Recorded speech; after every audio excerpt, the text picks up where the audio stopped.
एक व्यक्ति जो किसी के साथ बुरा नहीं करता, जानबूझकर किसी को दुख नहीं पहुंचाता, जरूरत पड़ने पर लोगों की मदद करता है, अपनी सामर्थ्य अनुसार गरीबों को दान देता है, पूरी श्रद्धा से पूजा पाठ इत्यादि भी करता है। लेकिन जब ऐसे व्यक्ति के साथ कोई अनहोनी, बड़ी दुर्घटना, अन्याय या कुछ गलत होता है तो लोगों के मन में सिर्फ एक ही प्रश्न उठता है कि अच्छे लोगों के साथ ही बुरा क्यों होता है। तो आज हम इस प्रश्न का उत्तर जानने की कोशिश करेंगे, गौतम बुद्ध के जीवन से जुड़ी एक कहानी के माध्यम से। गौतम बुद्ध के समय में उनका एक अनुयायी हुआ जिसका नाम था महाकाल। महाकाल सच में एक बहुत ही अच्छा और धार्मिक व्यक्ति था। वह लोगों की मदद करता, गरीबों को दान देता, किसी के साथ अन्याय नहीं करता और बुद्ध द्वारा बताए गए पंचशीलों का पालन करता, अर्थात हत्या नहीं करना, चोरी नहीं करना, यह व्यभिचार नहीं करना, झूठ नहीं बोलना और नशा नहीं करना। इसके साथ ही वह बुद्ध द्वारा बताए गए ध्यान और साधना का अभ्यास भी करता। वह हर पूर्णिमा और अमावस्या को बौद्ध आश्रम में होने वाले उपौसत में हिस्सा लेता और पूरी रात बुद्ध के प्रवचन सुनता।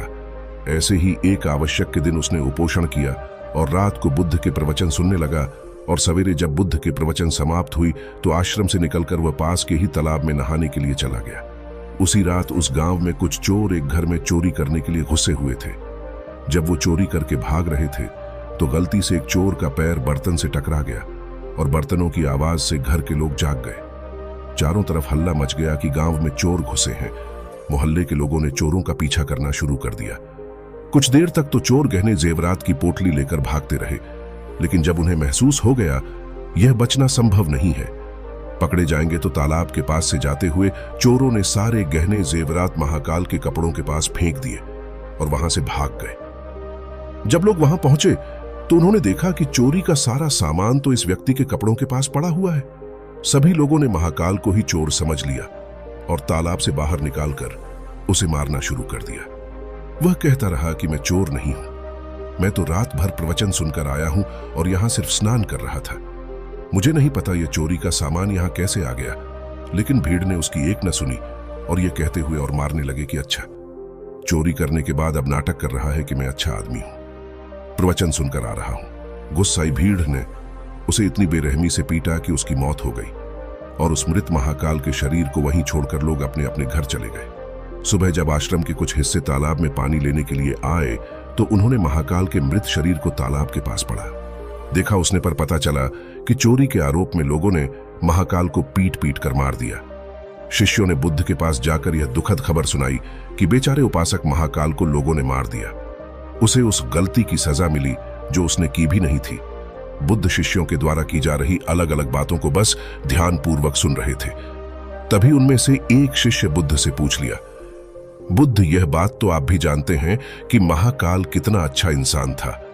उसने कभी किसी के साथ कुछ गलत नहीं किया, फिर उसके साथ इतना गलत क्यों हुआ?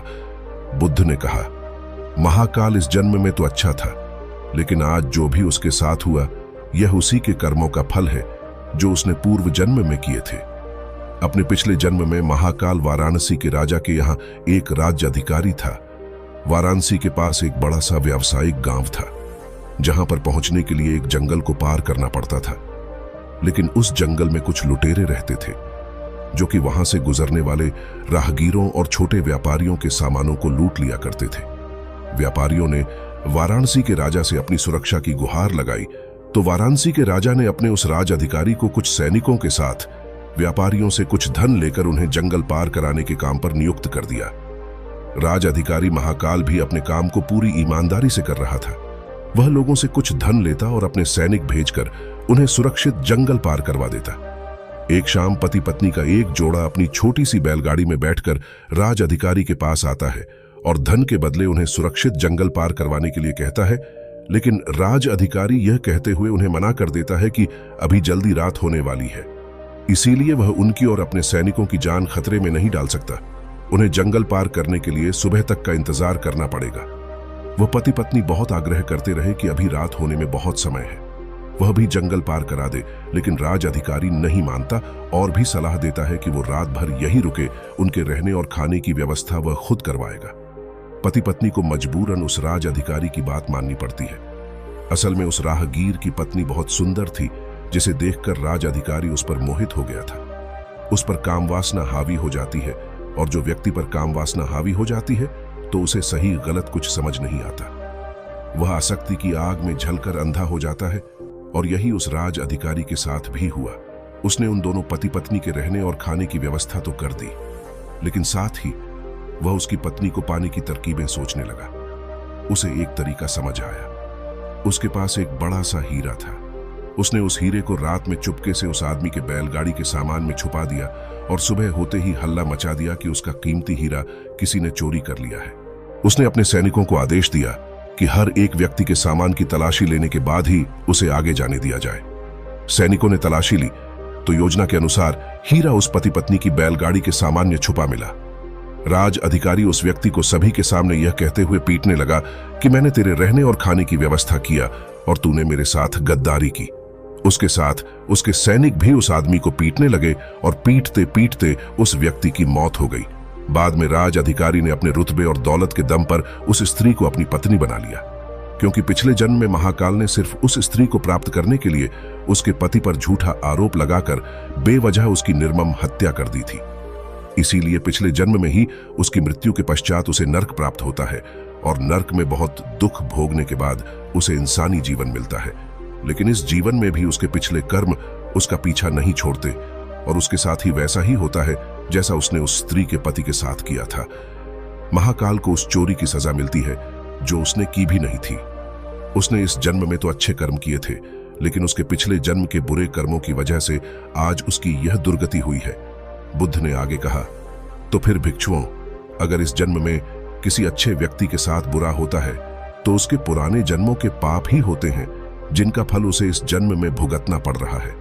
इसलिए मैं तुमसे कहता हूं कि अपने आज के कर्मों को सुधारो, ताकि तुम्हारे आने वाले जन्म भी सुधर जाए। इस कहानी से हमें यह सीखने को मिलता है कि बुरे कर्म का फल हमें ना सिर्फ इस जन्म में भुगतना पड़ देता है, बल्कि अगले जन्म में भी पीछा नहीं छोड़ देता।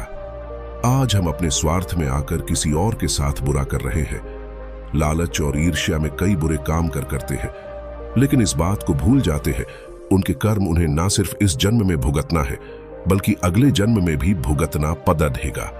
इसलिए हमेशा हमें अच्छे कर्म करना चाहिए, जिससे हम और हमारा परिवार सुखी रहे। दोस्तों, हमें उम्मीद है कि आपको वीडियो देखने में अच्छी लगी होगी।